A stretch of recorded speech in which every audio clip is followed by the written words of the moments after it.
Minds bring together men and women on a melanated minds journey to embrace self-love and empowerment through understanding and taking care of their mind, body, and soul.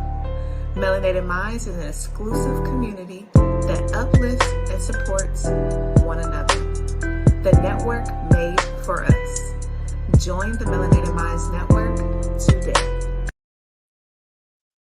Good evening. How we're doing? Welcome, good people. Today is Thursday, and we are live here on the Melanated Minds Network, where we're here every Thursday. And this month, we are focusing on Financial Literacy Month. And today, we have a special guest by the name of Tanzil Fitzpatrick. She is a native from Chicago, also is a PFS financial service, works for a PS financial service company.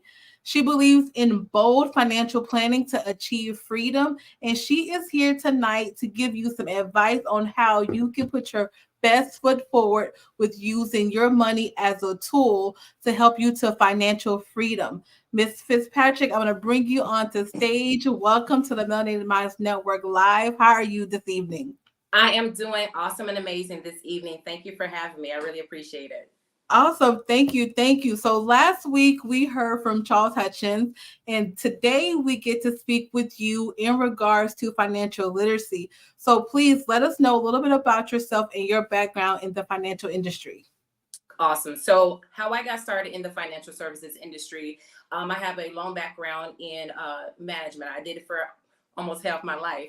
And then I found myself in a position where I had to pivot. I had to take back control of my life because I allowed the career that I was in to control my time freedom, my pay. And it's just that, when I was let go during that time, I had to, in retrospect, had to start all over again.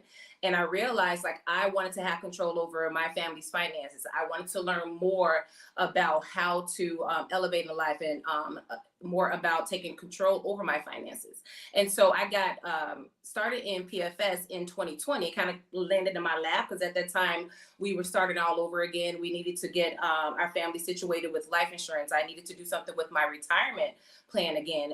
We just needed to start all over. And so when I got started with Primerica, I was able to learn all of the ins and outs about how to get my best foot forward in the financial services industry and help others along as well. Awesome. Great. And you know what? So listen to your story. So of course you decided to go into the financial industry to have a better future for your family, correct? I did. Yes. Yes. So once you made that bold move to make sure that your family's financial was secured, how do you help families today do the same for their loved ones? First off, I tell them that, about I warn them about the mistakes that I made, not being educated in finances, right? A lot of times we are brought up to just go to school and, get a good paying job, buy a home, the American dream. So, and that's passed down from one generation to the next, the lack of the financial education. So when I sit down with families, I first ask them, what are your goals and dreams? What are your goals and dreams for yourself, for your family? What does your next 5 years look like? What do your next 10 to 20 years look like? And then that's when I come in to help them to achieve those goals financially by ways of education and also securing their financial future. Awesome. So I just had the opportunity to switch over, and I am new to the literature when it comes to the whole life term and then living benefits. Are you able to share some of those information resources with us, and why is it important? And I guess the difference between those different opportunities or those different options that people have available. Got it. So you were kind of breaking up, but that's okay. I gather what you were saying. It's based on individuals. So there's no one size fit all everything. So to help someone really plan for the future, I would need to sit down and, like I said before, discuss what their needs are, what their future looks like. What are they expecting to get out of coverage, out of the life insurance coverage. So like I said, there's no one size fit all insurance. That's why they have the variables, right? And a common mistake that people do is they go on these social media platforms and they hear about all the glitz and glamour about these living benefits, the whole life and this and that. But quite naturally, you have to plan accordingly with, getting just pure insurance, which is going to protect your income, and then also investing the rest. Oh, yes, that's great information. And I know we are totally, and that's why I love these segments, because one, we are able to engage and share information. But now, as we're going to go into the meat of the conversation and give you the full floor, I want you to share with the audience, because one, the Melanated Minds Network is all about mental health, spiritual well-being, and physical fitness. And we know in the minority community that financial literacy or being financial illiterate can cause a lot of distress in our lives. So I would like for you just to share whatever it is that you have on your heart to share with our community, and why it is very important for them to take charge now. Absolutely. I love what you said, take charge. And a lot of times we don't take charge. We just allow life to happen. We just allow, we continue to live life the same way that was passed down from one generation to the next. But take charge. That's what you have to do. Take control over your finances. Get educated about it. So, excuse me. So you need to ask yourself, how can I save? Excuse me, guys. How can I save for the future when I have so much debt, right? So a lot of people are stuck in that perpetual cycle of debt, credit cards, charging, things like that. So, and they think that they cannot save. And then also you want to ask yourself, how much money is enough to retire? Where do I get started? What if I started late, and not most often we start too late. Like for myself, I started later off in life investing for my retirement. But just think if someone would have taught, the financial tools when you're in high school, right? About planning when you're in high school, which will put you in a much better position when you become an adult, right? So you don't have to invest so much or scramble, and then also ask yourself, if I die prematurely, what becomes of my family? That's a very important thing, right? All this time we're building our lives. When you first become an adult, get out of the job, you go to school or whatever, you're building your life and you're acquiring all these assets. But if you're not protecting it with life insurance, what's going to happen to your family, right? And then ask yourself, can I ever truly become financially secure? Some people feel like it's unobtainable. But if you sit down with a financial advisor, sit down with someone who can educate you about how you can make that happen, you definitely can. And so that's what we do. So you have the power to become financially independent. That's what you guys have to know. You have the power. So take back that control. You don't need to earn a 6-figure income to become financially independent. You don't have to have a high-level job with a big salary to plan for your future to become financially independent. You don't have to receive a large inheritance, right? Or win the lottery. Some people think they can win the lottery and become rich, right? What you do is you can get out of debt. You have to believe that. You can build a savings by starting small, right? Paying yourself first, paying yourself 10% first. You can get on the path to financial independence. It is obtainable, guys. I want you to know that. And that's by taking control. You have to pay yourself first. I mentioned that before. Know your financial independence number. What it's going to take for you to retire and not have to go back to work after 2 years of retiring, right? You have to adjust your priorities. You may not be able to buy those red bottoms today. Spend $2,000 on some red bottoms. What you can do is invest that money and buy a sensible pair of shoes. Change your way of thinking about finances.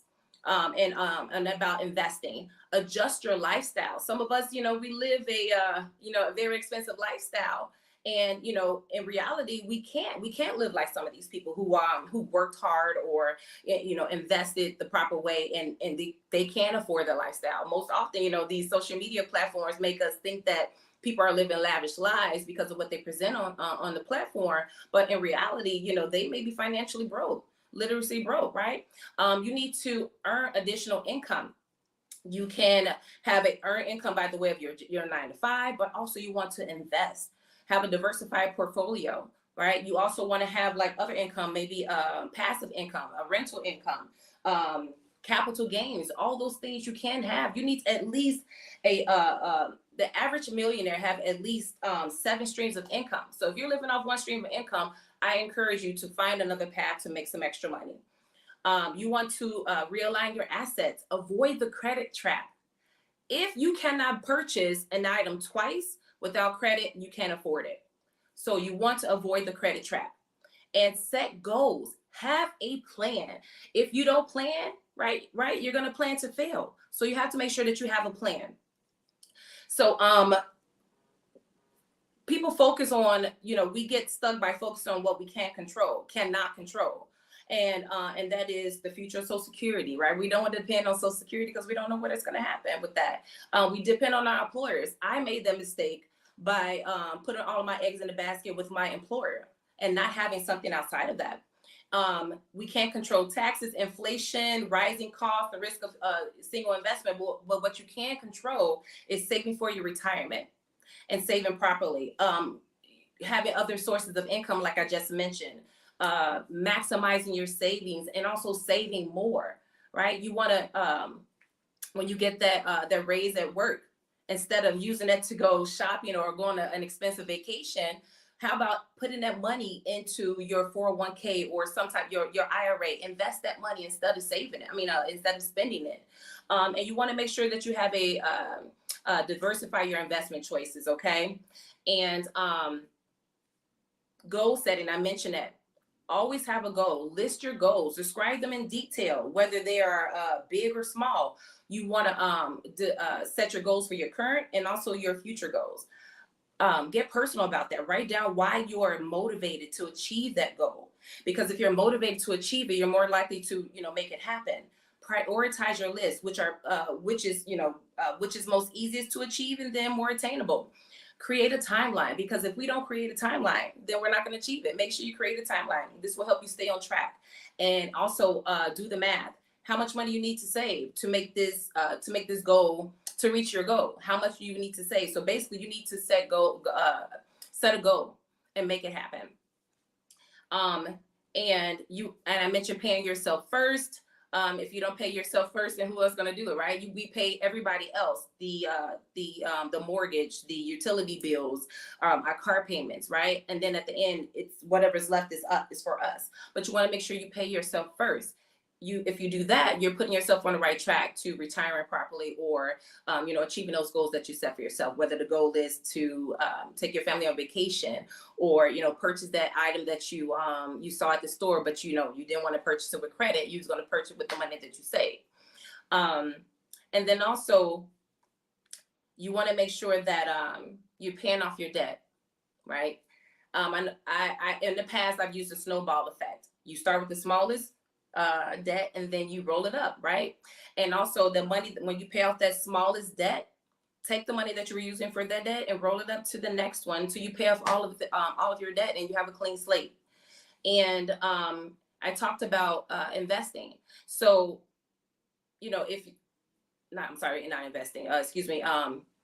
building your assets. Like if you have your retirement, you have your home, you have all of these assets that you obtain. You want to make sure that you have life insurance. So we have this financial house, right? So your financial house, the foundation of that is going to be life insurance, because everything else that you build upon that, the life insurance is going to make sure that's protected. So basically, life insurance is buying your wealth, buying money. You want to make sure that you have the right plan in place. There is, like I was telling Shakita when we first started, there is no one plan, one size fit all for everyone. We want to sit down with people and figure out what their goals and dreams are, right? And we want to make sure that we put you have at least 10 times of your income in life insurance. You want to make sure that you have that amount of money, because when you pass on, because we all have to leave one day, we all have to die one day. You want to make sure that the life that you built for your family, they can continue to live that same lifestyle for the next 10 years, right? You want to make sure they continue to live the life for the next 10 years. So you want to make sure you have enough life insurance in place, 10 times your income, your annual income. And then also you want to make sure that you invest for your future. So that's what we do as well. And I want you guys to avoid the common mistakes, the common credit mistakes. And those are not valuing your credit. You want to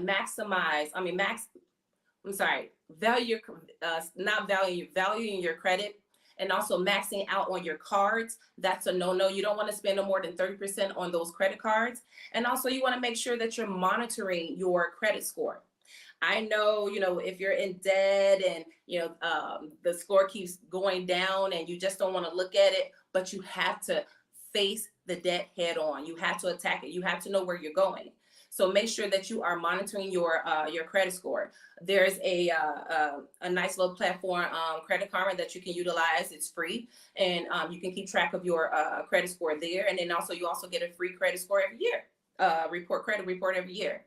And then also you want to avoid this also common mistake of not knowing your interest rate and your fees on your credit cards. You want to make sure you're watching that. And then not being aware of your total debt. At the beginning of the year, a lot of people will sit down and plan out their year, write down all their debt to income ratio. You want to make sure that you know what you are facing. Sit down, write out all the bills and things that you owe, and then come up with a plan to attack it. Take control of your financial future. Okay, guys. And there are 5 tips to raise your credit score. Like I said, you need to know your score, know where you're starting, and then also make a plan to get to where you want to be. Don't miss any payments. If you miss a payment, hurry up, and you can call that company and ask for them to give you an exception and take off that late fee. You want to catch up on overdue accounts. Do that immediately. And you also want to keep a low balance on your credit card.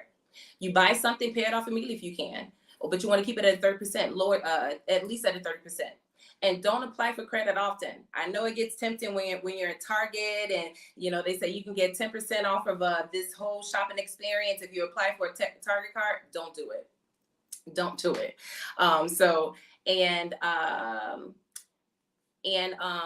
Yeah, that's all I have. That's all I have, Shakita. So I want to end with this. You want to take control over your financial future.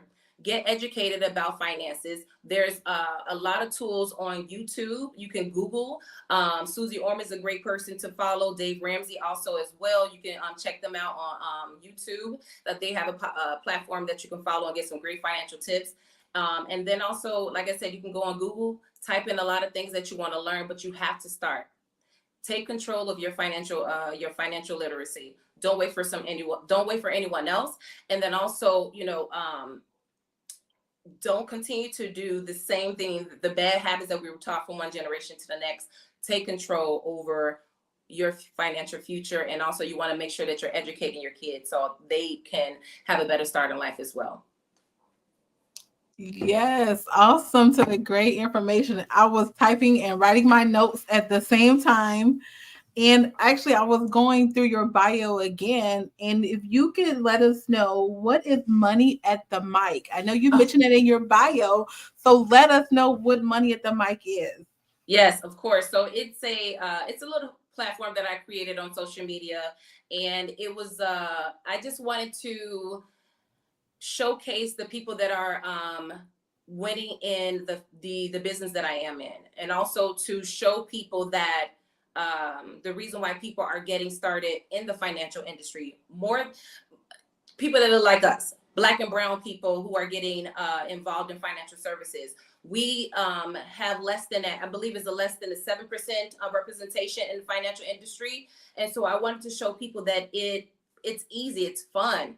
And we need more people to be on this mission, more people that look like me and you on the mission in educating our people about why it's important to take control of your finances, or also making sure that you have the proper life insurance in place, and also planning for your retirement so you're not having to go back to work after 2 years. So the Money at the Mic is a fun little platform, and it's a quick little minute segment. I highlight the people doing our Wine and Wealth, which happens once a month.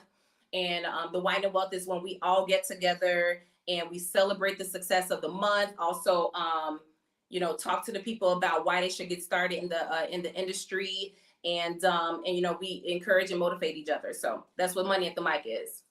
Awesome. So we'll make sure we get that information so we could drop it in the community so others could be a part of that. Again, thank you for taking time out tonight, for sharing your knowledge and your wisdom in your industry. We definitely appreciate it. And of course, we are celebrating Financial Literacy Night month, and you did leave a few nuggets and dropped a few gems, but I want you to encourage us with one more takeaway in regards to take charge. Some of us are afraid to start saving because we believe that we can't. And if we just start and watch it build up and watch how our money can work for us, and we could leave a legacy, a financial legacy for our family. Absolutely. And you're right. A lot of people think that they need a lot of money to start saving for their future. One of the services that we offer, you can start investing in a mutual fund with as little as $25. $25, you can start investing for yourself, for your children. I think that's pretty awesome. Before I got started with this business, with this company, I thought that I needed a few $1,000s to go sit with a financial advisor. What you do to go sit with a financial advisor to say, hey, I need you to, invest this money for me because I want to make sure I don't retire broke. But $25 can get you started. And if you, outside of investing in, mutual funds or in this, in the stock market, you can listen. My son, he takes his change. My husband, my son, and I, whatever change we get from purchases we make at the store with cash, we put it in this jar, and we did it for a whole year, and there was over $500 in coins in this jar, and we took that jar into the bank and put it in the savings account for my son. So you can start investing or saving wherever you are. You just have to start. It doesn't take a lot. I saw some cute little savings plans on Pinterest where they map out the month. So at the top of the year, January, you save $10. February, you put another $5. March, you put 10. Start doing it that way. So it doesn't seem too daunting, doesn't seem impossible. So you just have to start. That's all. Absolutely. Absolutely. Thank you for sharing that information. So as we conclude on tonight, you could follow Tanzil on her IG at TL Fitzpatrick for more information. Of course, I'm sure you can schedule a consultation, and then we'll make sure that you all have information to the Money on the Mic and her other platforms that are available for you. Tanzil, thank you for taking time out on tonight. We again appreciate it and hope to see you back again soon on our live podcast. Thank you so much. I really appreciate it. Great yes, night. Thank you. So everyone, thank you for tuning in. I want you all to make sure that you tune in next week where we are going to be live again with our final segment for Financial Literacy Night. And we're going to be speaking with Tony Sanders, who is a certified financial education instructor. And she is going to finish out Financial Literacy Month here at the Melanated Minds Network. So make sure that you are inviting someone to our lovely community. And we look forward to engaging with you on all platforms. Follow us on Facebook at the Melanated Minds Network, on Instagram at 4 Melanated Minds, and then also here in our community where we learn and love on one another, and we all are here to enhance and focus on spiritual well-being, physical fitness, and mental health. Have a great night. We'll see you next week. Melanated Minds bring together men and women on a Melanated Minds journey to embrace self-love and empowerment through understanding and taking care of their mind, body, and soul. Melanated Minds is an exclusive community that uplifts and supports one another. The network made for us. Join the Melanated Minds Network